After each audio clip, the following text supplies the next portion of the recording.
Good evening. Earlier today, I ordered America's armed forces to strike military and security targets in Iraq. They are joined by British forces. Their mission is to attack Iraq's nuclear, chemical, and biological weapons programs and its military capacity to threaten its neighbors.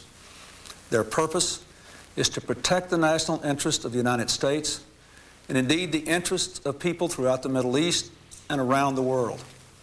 Saddam Hussein must not be allowed to threaten his neighbors or the world with nuclear arms, poison gas, or biological weapons.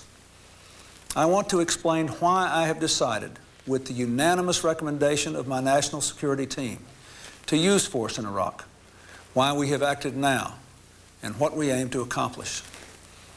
6 weeks ago, Saddam Hussein announced that he would no longer cooperate with the United Nations weapons inspectors, called UNSCOM. They're highly professional experts from dozens of countries. Their job is to oversee the elimination of Iraq's capability to retain, create, and use weapons of mass destruction, and to verify that Iraq does not attempt to rebuild that capability.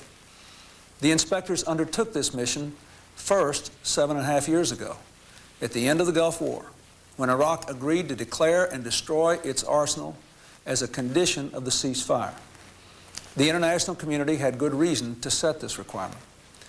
Other countries possess weapons of mass destruction and ballistic missiles. With Saddam, there's one big difference.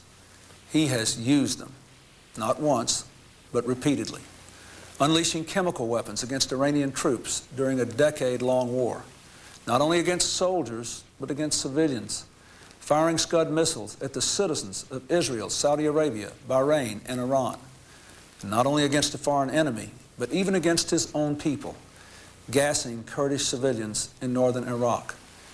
The international community had little doubt then, and I have no doubt today, that left unchecked, Saddam Hussein will use these terrible weapons again. The United States has patiently worked to preserve UNSCOM as Iraq has sought to avoid its obligation to cooperate with the inspectors. On occasion, we've had to threaten military force, and Saddam has backed down.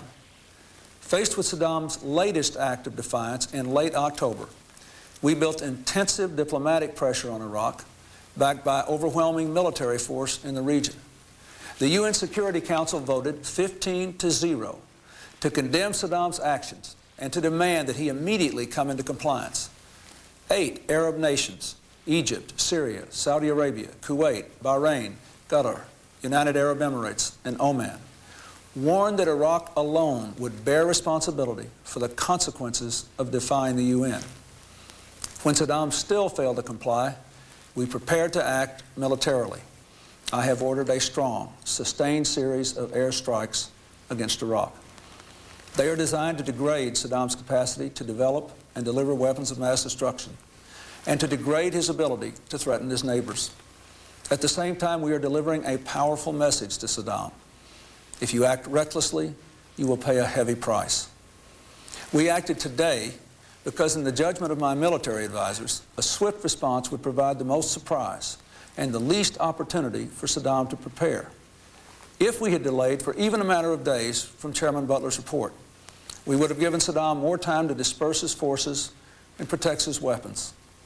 Also, the Muslim holy month of Ramadan begins this weekend. For us to initiate military action during Ramadan would be profoundly offensive to the Muslim world, and therefore would damage our relations with Arab countries and the progress we have made in the Middle East. That is something we wanted very much to avoid, without giving Iraq a month's head start to prepare for potential action against it. Finally, our allies, including Prime Minister Tony Blair of Great Britain, concurred that now is the time to strike. I hope Saddam will come into cooperation with the inspection system now and comply with the relevant UN Security Council resolutions, but we have to be prepared that he will not.